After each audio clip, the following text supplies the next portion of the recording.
Hey family, thank you for watching. Thank you if you watched anything in 2025 that I put out there. Thank you for watching. God bless. Keep sharing the content. But I just want us to come and talk about taking stock, right? We're right at the end of 2025, heading into 2026. I wanted us to just chat about taking stock. To take stock is to take inventory, right? As the year comes to an end, before we jump into New Year's resolutions, maybe we have plans, big plans for the next coming year. But to go forward, you have to look back first. Let me say that again. To go forward, you have to look back first. So I want to help you have about 5 or so points I want to give to you as you take inventory, as you look back at your year, to see if why things went the way they went. If you won, why you won. If you lost some battles, why did you lose? Let's take inventory. Let's take some stock. So number one, I want us to pause and reflect on the past, present, and future as we close 2025 and head into 2026. Maybe when we began the year, we had some grand plans. It'll be a good thing for us just to pause a little bit and look at those plans and see what worked and what did not work. So if there are things that worked, maybe we can amplify those things. If there are things maybe that did not work, maybe we can stop doing those things, right? So we kind of take inventory like companies do at the end of their fiscal quarter, whatever time it is, they reassess and they look at what worked, what products work, what did not work. We have to do the same as individuals because you and I, we are stewards of our lives. God has allotted us a certain amount of years or time on this earth, and everybody gets 24 hours a day. The rich or the poor, everybody has 24 hours. What we do with it is up to us. So, number one is a thought I want you to think about. Take stock of where we have been. Let's take stock of where we have been. What were the plans we had for the year? How many came to pass? How many wins did you have? How many losses did you have? So when you look at your wins, look at the things that you did, maybe that amplified your victory. You know, in sports, they have performance coaches and they look at film after every game. Most sports, that's what they do. They look at film and then they analyze, and then maybe sometimes they bring the players, the athletes, and then they show them film and they say, you know what, if you continue playing this way, you're losing more balls, or you're progressing more, whatever. Maybe amplify this, do this more, do this less, right? So they're helping that person to zone in or hone in whatever good thing they are doing, right? So that's what I'm saying is, let's take stock of where we have been. If we lost some battles, why did we lose, right? We find ourselves at the end of the year, maybe we're still reoccurring debts. How did we spend our money? Maybe we need a better budget or whatever. So that's the first thing I want you to tweak, right? Look at that. Number two, let's look at where have we been in our stewardship.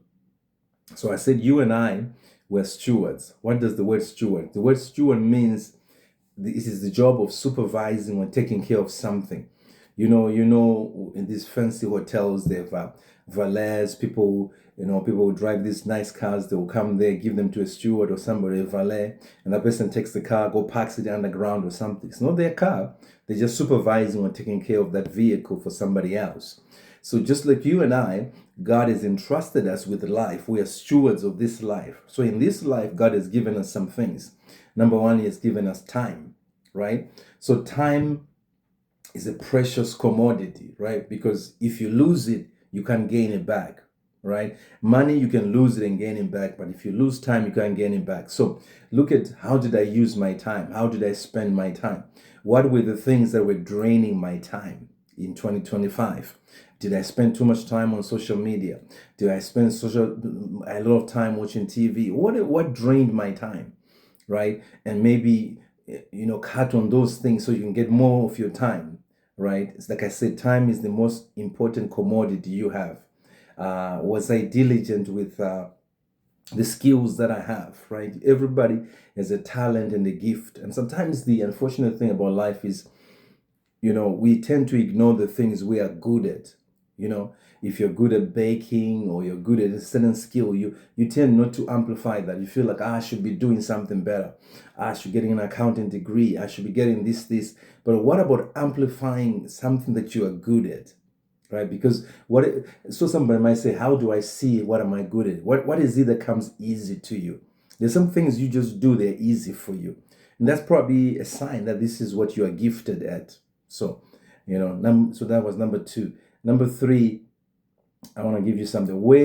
Let me see. Number 3, we need to take stock of where we are as an individual. Take stock of where we are as an individual. Look at, what is working in my life. What is working in my life, and I need to be brutally honest with yourself. Sometimes you just need to sit there and be honest with yourself. Take stock of your life individually. Look at where you made progress, where you did not make progress. Why did you not make progress? Do you have a habit of starting things and not finishing? Stop, start, and before you have great plans at the beginning of the year.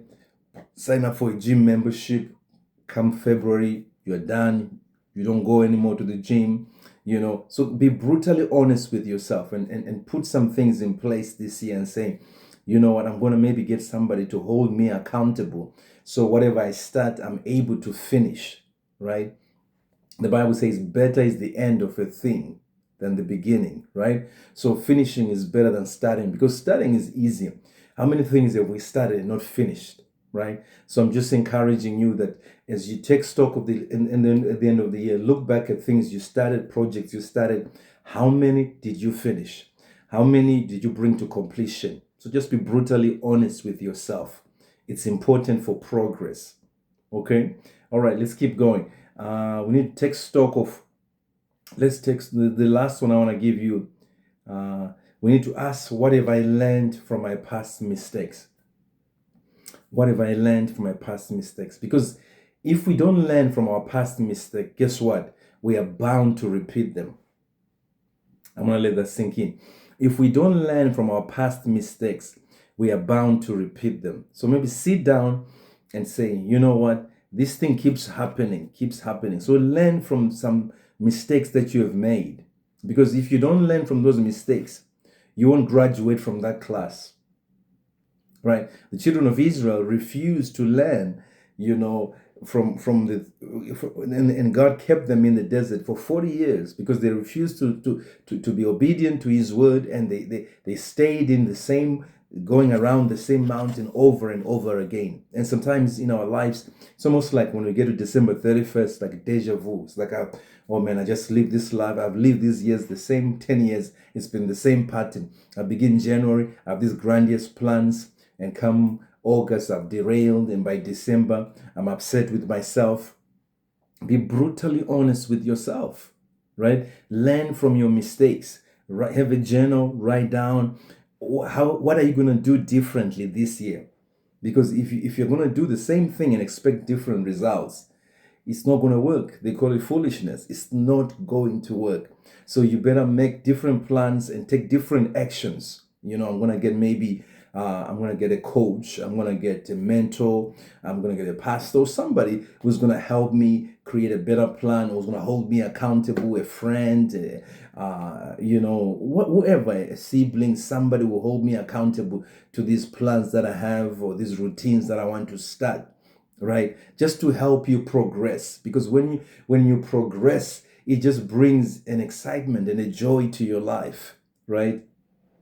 So the other thing is, what am I doing to avoid these things in the future? So if you have the same mistakes, what am I doing? What plans? What I just talked about, getting a mentor and all these things.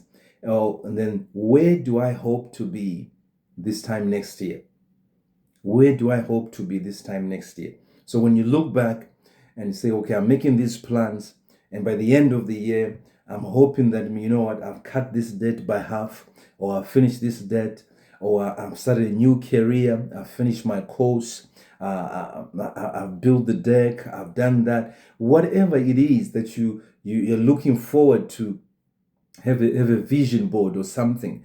Put a vision board in your room or something in your office. And I'll be hoping to have paid off the car. I'm hoping to have done this. I'm going to pay an extra $50. Whatever it is, whatever it is. Take stock of what has happened and have a roadmap of where you want to go. That will bring an excitement. The Bible says, without a vision, my people perish. Vision it's just a guiding roadmap to where you want to go. So I just wanted you to take some few days in between before the year ends and the year begins, and before you jump into the newest resolution, and look at the stuff, look at everything. Take inventory, be honest with yourself. Say, this worked, this did not work, and why did it not work? Why did it not work? Because when you're brutally honest with yourself, you're bound to make progress. It's Pastor Masimba again. Keep on keeping on, and Happy New Year to you all.